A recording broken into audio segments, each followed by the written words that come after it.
네, 안녕하세요. 아크릴의 정인식 제노입니다. 아까 재우님이 제노라고 소개해 주셨는데 사내에서는 영어 닉네임을 써가지고 그렇게 불렸었던 것 같습니다.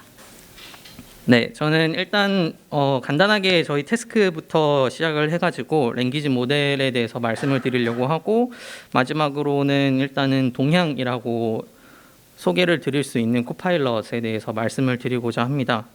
태스크를 말씀드린 이유는 자연스럽게 좀 랭귀지 모델을 말씀드리고자 하는 건데요.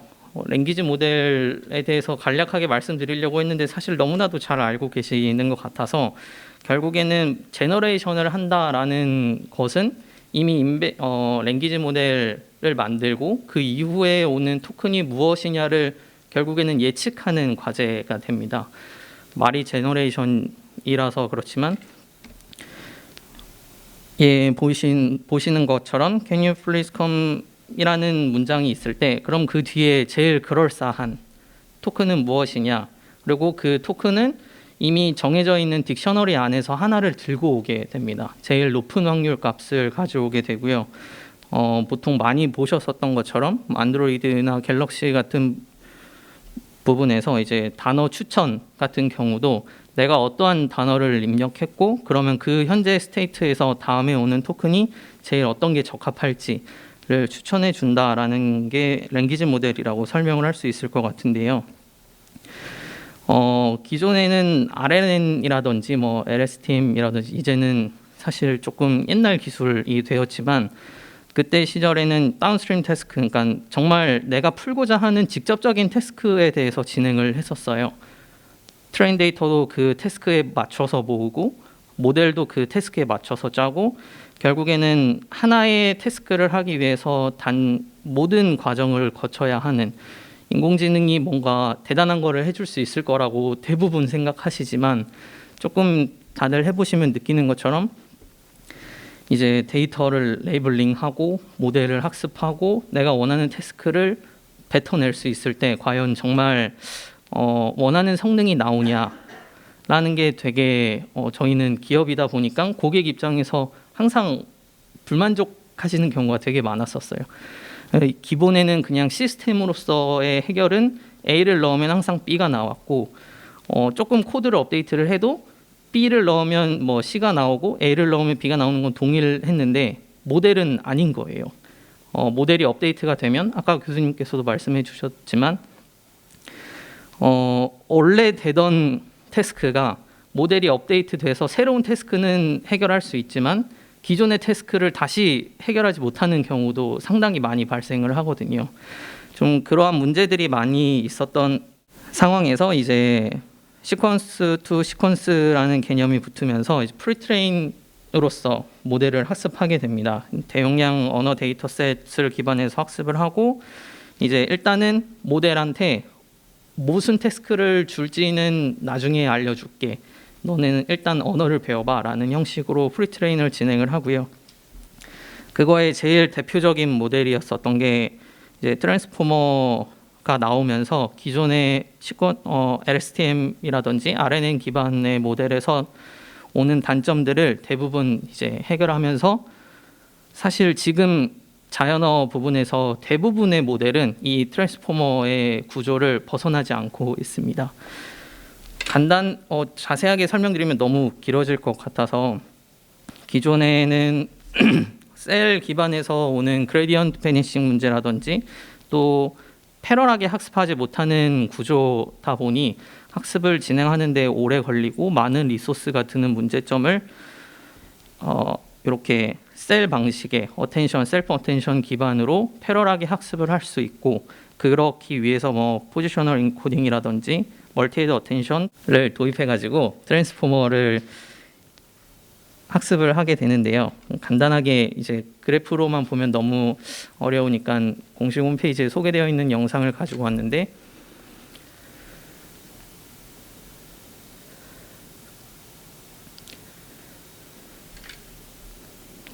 기본적으로 인코딩과 디코딩을, 인코더와 디코더를 갖고 있는 구조로서 기계 번역에 특화된 태스크를 가지고 있습니다. 그래서 기존 RNN은 이제 한 방향으로서 학습을 했다라는 부분에서 제일 크게 달라진 점은 지금 이미지에서 보시는 것처럼 각 토큰들이 각 토큰에 모두 영향을 미치면서 현재 학습하는 그 스텝의 제일 중요한 타임 스탬프가 어디냐, 즉 그 어텐션이라는 값을 가지고 학습을 진행하게 됩니다. 좀 전에 이제 말씀드렸었던 것처럼 이 트랜스포머라는 모델이 나오면서 랭귀지 모델에 제일 좀 크게 변화가 왔는데요. 방금 앞에서 이미지에서 보신 것처럼 모델이 앞에서는 어떤 문장이 들어오는 거에 대해서 인베딩을 통해서 모델을 학습을 하고 그 뒤에서는 그 인베딩한 모델을 기반으로 그럼 타겟 랭귀지, 다른 언어에 대해서 어떠한 출력 값을 갖느냐를 결정하게 됩니다. 그거에 대한 역할이 이제 단어를 이해하는 부분이 인코더가 되고 그 이해한 단어를 기반으로 출력하는 값을 가지기 위해서 디코더가 만들어지는데요. 그 이후에 이제 사실 트랜스포머는 이런 새로운 개념을 제안했다라는 거에 제일 큰 역할을 했었고, 성능적으로서 그 이후에 나오는 버트라든지 많이 들여보셨을 것처럼 GPT라든지 라는 모델들이 이제 나오면서 원래 인코더와 디코더가 하나로 가지고 있었던 시퀀스 투 시퀀스 모델에 대해선 좀 분리가 일어나게 됩니다. 그래서 좀 랭귀지 언더스탠딩에 관련된 모델을 이해한다라고 하는 부분들이 이제 제일 유명한 버트가 있고요. 그리고 랭귀지를 만들어낸다라고 하는 부분이 제너레이션 쪽에 GPT 모델이 있습니다. 각 모델은 말씀드렸던 것처럼 인코더 부분만 뗐고 디코더 부분만 떼었었던 이제 두 가지 형태로 나뉘게 되었는데요. 이렇게 된 이유는 이제 트랜스포머가 좀 혁명적이긴 했지만 아쉬운 부분, 성능에 대해서 아쉬운 부분들이 있었어요. 그거를 좀 보완하고자 그럼 나는 언더스탠딩 모델이 필요해 라고 하는 버트가 기반으로 나오게 되었고, 또 나는 제너레이션이 필요해 라고 하는 부분이 GPT가 나오게 되었습니다. 근데 최근에는 다시 이 두 가지가 합쳐지고 있는데요. 이 결국에는 다르게 모델을 프리트레인 하는 것 자체가 상당히 힘들고 또 리소스가 많이 들다 보니까 하나의 태스크, 또 인코더 그리고 디코더에만 집중하는 게 아쉬웠고, 트랜스포머에 비해서 이제 점점 기술 또는 이 연구가 진행이 되다 보니까 결국에는 하나로 다시 뭉쳐서 회귀한 모델들이 나오고 있습니다. 이게 지금 저희가 이제 제너레이션 모델을 사용하고 있는 바트도 마찬가지고요.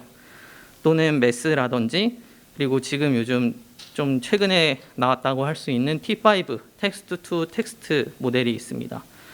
앞에 두 개는 좀 마스킹 방법을 다르게 한 인코더와 그리고 디코더까지 같이 붙어 있는 형태로서 모델을 이해하고 제너레이션까지 가능하게 되고요. T5 같은 경우에는 이름 그대로처럼 인풋 자체가 텍스트가 들어가고 아웃풋도 그 자체적으로 텍스트가 나오는 정말 원샷의 러닝이 가능한 형태로 점점 발전하고 있습니다. 저희가 일단은 도입한 바트 모델에 대해서 아까 재우님이 간단하게 설명을 해주셨는데요. 조금만 더 간단하게 더 설명을 드리면 결국에는 버트와 GPT 모델의 구조적인 결합, 앞에서 말씀드린 시퀀스 투 시퀀스의 회귀라고 볼 수가 있고요. 노이즈 인풋을 넣고 인코더에, 그리고 아웃풋으로는 오리지널 텍스트를 뽑아내는 태스크를 가지고 학습을 하게 됩니다. 이렇게 할 수 있는 이유는 이제 노이징을 어떻게 하냐에 따라서 좀 다르게 접근을 하고 있는데요. 총 5가지의 노이즈 기법을 사용을 하고 있고, 차례대로 한 개씩 간단하게 설명드리도록 하겠습니다. 첫 번째는 저희가 현재 지금 과제 모델에 사용한 토큰 마스킹 기법인데요. 이거는 사실 버트와 크게 다르지 않은 형태로 문장 지금 오리지널 텍스트 보시면 abc.de 이 있는데 두 문장은 다른 문장입니다. 그래서 이런 문장에 이렇게 B 자리에 마스킹을 하고요.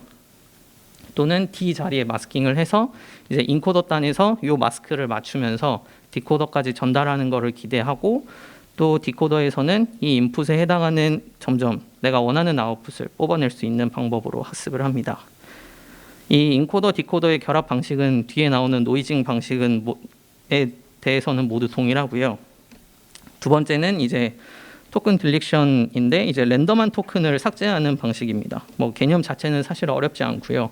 앞에서는 마스킹을 했다라는 걸로 본다면 이 두 번째 단계에서는 특정 토큰을 삭제한다. 그러고 모델은 그 토큰이 어떤 인덱스가 삭제됐는지 모델이 맞추는 태스크를 지니게 됩니다. 세 번째는 요 바트 논문에서 제일 성능이 좋았다라고 이야기되고 있는 텍스트 인필링 방식인데요.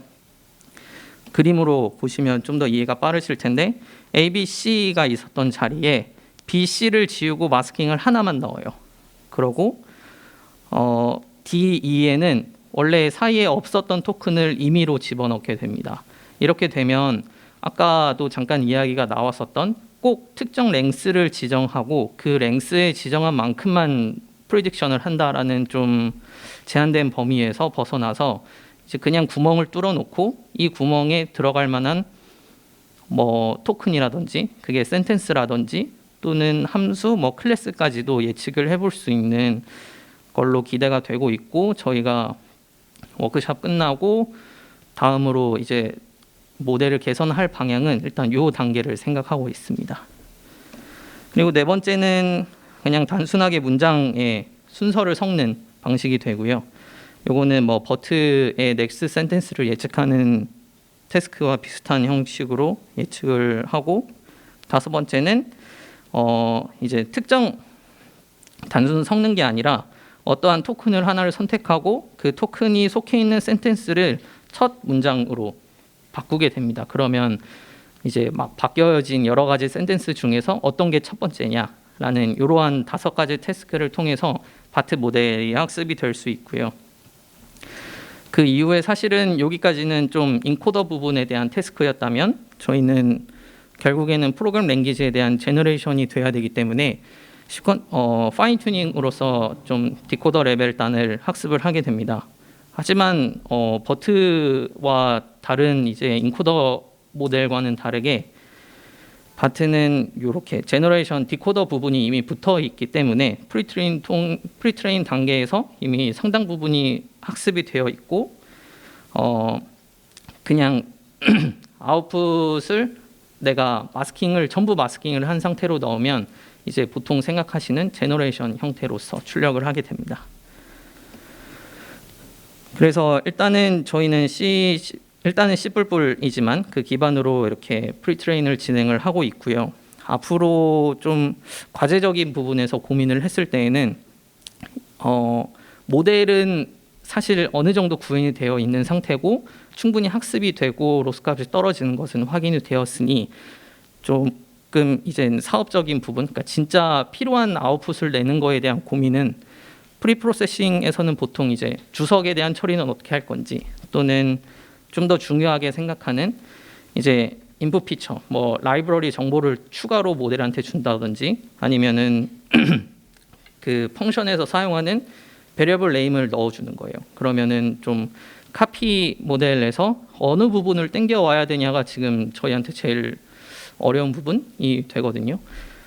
근데 그런 피처 베리어블 네임을 넣어준다면 그냥 단순한 좀 스페셜 토큰으로 비워놓고 그 토큰에 해당하는 그 베리어블 네임을 치환하는 형태로도 일단은 구성을 해봤고요. 그 외에는 모델 쪽에서는 아까 그 카피 모듈 베리어블 네임을 어떻게 처리할 건지 그 부분이 제일 어렵더라고요. 그러니까 뒤에 가서 성능 부분에서 다시 말씀드리고자는 하는데 이 모델이 그럼 컴파일이 될 거냐? 저희가 만들어진 제너레이션 코드가 컴파일이 완벽하게 되고 또 저희 그 과제 종류를 위해서는 토큰 타입 정확도 또 있지만 토큰 밸류 정확도가 있잖아요. 그럼 과연 베리어블 네임에 해당하는 토큰은 그 베리어블 네임까지 우리가 맞출 수 있을 거냐에 대한 정보가 좀 고민이 많이 필요한 부분이라고 생각이 됩니다. 그래서 평가 방법은 말씀드렸고 포스트 프로세싱에 대해서는 또 말씀드렸네요. 제너레이션 코드를 만든 게 컴파일이 돼야 하냐가 조금 궁금하더라고요. 그래서 그리고 또 보안성에 대한 내용은 뭐 결국에는 모델은 학습 데이터를 기반으로 나오기 때문에 학습 데이터에 뭐 API 명이라든지 아이디, 패스워드라든지 정보가 있을 때 그거를 내뱉는 부분에 대해서 후처리로 그걸 지울 거냐 아니면 뭐 그냥 내보내도 되는 건지에 대한 고민을 진행하고 있습니다. 그래서 이렇게 좀 랭귀지 모델에 대해서 말씀을 드렸고요. 이제 코파일럿을 말씀드리기 전에 혹시 기억나시나요? 2016년도에 나왔었던 테이라고 하는데요.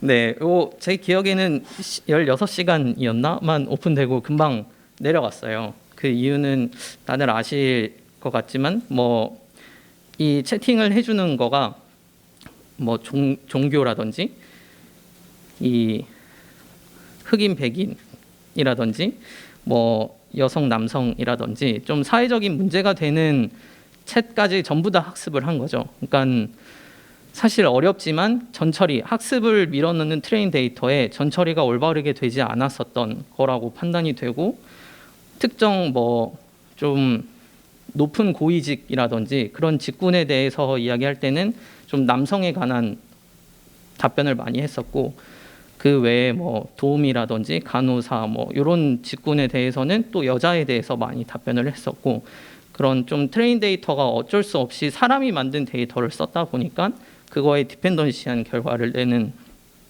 결과물이었습니다. 요거는 이제 조금은 이제 한국 버전이라고 할 수 있는데요. 본 적 있으신가요? 네, 타 인공지능 회사에서 이제 런칭했었던 챗 프로그램이라고 할 수 있습니다. 앞에서 말씀드린 마이크로소프트 서비스와 사실은 크게 다르지 않고요. 이루다라는 이제 어떻게 보면 인공지능 제너레이션 모델의 의인화를 한 거죠. 그 부분이 뒤에 가서 이제 상당히 문제가 되었었는데 지금 예시를 보시면 되게 잘 하는 것처럼 보여요.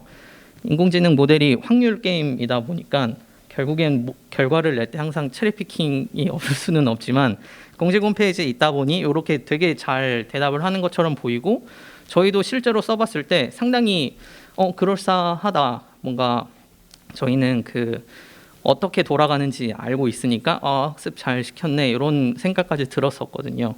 네, 요 회사는 처음으로 이 챗봇을 만든 회사가 아니라 기존에 그 카카오톡 대화를 입력을 받아서 둘 중에 누가 더 누구를 좋아해 뭐 이런 좀 연애 상담, 연애 퍼센테이지 이런 거를 해주는 서비스를 했었어요. 그래서 이제 대화 데이터를 기반으로 학습을 하게 되었었고 그걸로 인한 문제점이 당연히 앞에서 테이의 문제점은 똑같이 보였었고요. 추가적으로는 뭐 주소 알려줘라고 했을 때 실질적으로 정말 있는 주소가 나오고 계좌번호라든지 어떤 특정 전화번호라든지 계좌번호 알려줘 하면 진짜 계좌번호가 뜨는 거예요. 그래서 근데 그럴 수밖에 없는 게 카톡 데이터에서 계좌번호 알려줘 했을 땐 당연히 우리는 이제 내 계좌번호를 알려주게 되잖아요. 이제 그게 학습 데이터에 들어가면서 좀 이런 결과가 발생하게 됐는데 그래서 요 서비스도 그렇게 긴 시간을 가지 못하고 서비스를 닫게 됐었습니다. 좀 이슈가 많이 있기는 했었죠. 그 데이터에 대해서 학습 데이터로 뭘 썼는지가 참 저희도 되게 아크릴 사내에서도 이슈가 되었었거든요. 좀 다시 되돌아보는 진짜 조심해야겠구나라는 좀 그런 비식별화에 대해서 문제가 있었습니다. 앞에서 요 두 가지 사례를 말씀드린 거는 이제 코파일럿에 대해서 같이 말씀을 드리려고 하는 건데요. 6월 29일 진짜 얼마 안 되기 아니네요. 얼마 됐나요? 좀 하긴 했는데 지금 풀베이 베타로 열려 있어요. 그래서 AI 기반으로 이제 코드를 자동 생성해주는 인공지능 모델이 되는 거죠. 딱 저희 태스크가 되는데 만든 쪽이 이제 마이크로소프트 깃허브과 오픈 AI에서 제작을 했습니다. 일단은 GPT-3 모델을 기반으로 만들어진 요 코덱스라는 모델을 사용했다고 알려져 있고, GPT-3는 앞에서 말씀드렸던 이제 디코더 기반의 생성 전용 모델로서 구현을 했고요. GPT는 이제 자연어 기반으로서 했다면 좀 코덱스는 파인 튜닝이 프로그램 랭귀지에 해당하는, 지금 어떻게 보면 아크릴의 태스크와 딱 맞는 구조입니다. 그래서 저도 좀 너무 써보고 싶어가지고 했는데 프라이빗 베타라서 좀 기다려야 된다라고만 하고 이미 알려진 사용성에 대해서만 좀 볼 수 있었었는데요.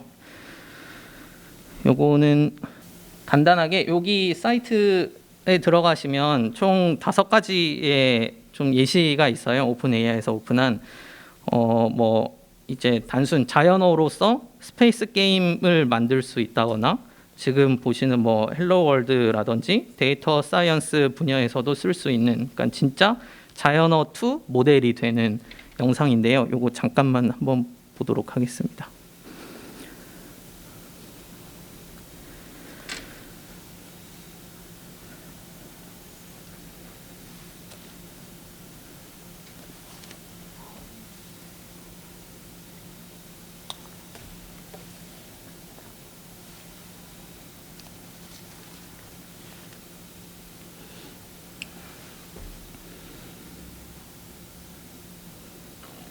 네, 느낌 얘기하니까 더 뭔가 크게 말하는 코드고, 네, 더 크게 이야기해달라고 하니까 대문자로 출력을 해줬습니다.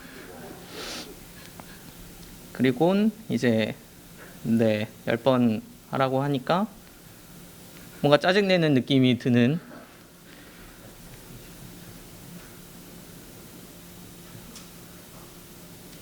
그래서 요건 이제 파이썬 UI를 추천을 해줬고,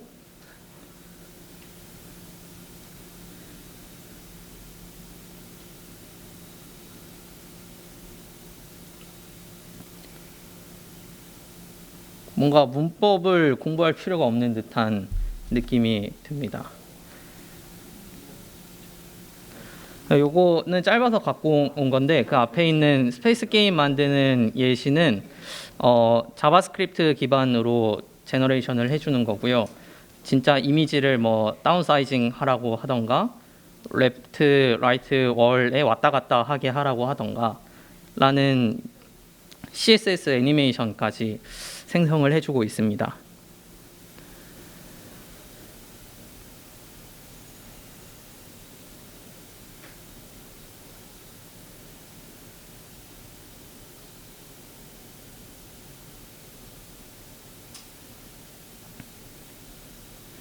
네, 오른쪽에 저렇게 파이썬 코드로 생성을 하고요. 이렇게 그 뒤로는 계속 비슷한 내용이기 때문에 빨리 끄도록 하겠습니다.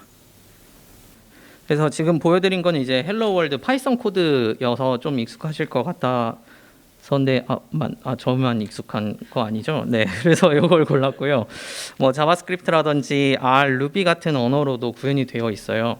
이거는 물론 당연히 이 모델을 만들었겠지만, 인공지능 공부하고 개발을 하면서 느끼는 건 진짜 모델을 보고 코드를 보고 결과물을 봐야만, 내가 해봐야 이걸 믿는 이런 체리피킹은 라고 생각하진 않지만, 하여튼 이런 좋은 결과를 내고 있어서 아직은 이렇게 좀 더 오픈된 거는 없어서 저희도 계속 팔로우업을 하고 있고요. 지금 하고 있는 과제와 되게 밀접한 연관이 있고, 또 그 이후에 다른 제너레이션 부분에서 충분히 활용될 수 있고, 또 벤치마킹 해야 될 것 같아서 연구 동향으로 말씀드렸습니다.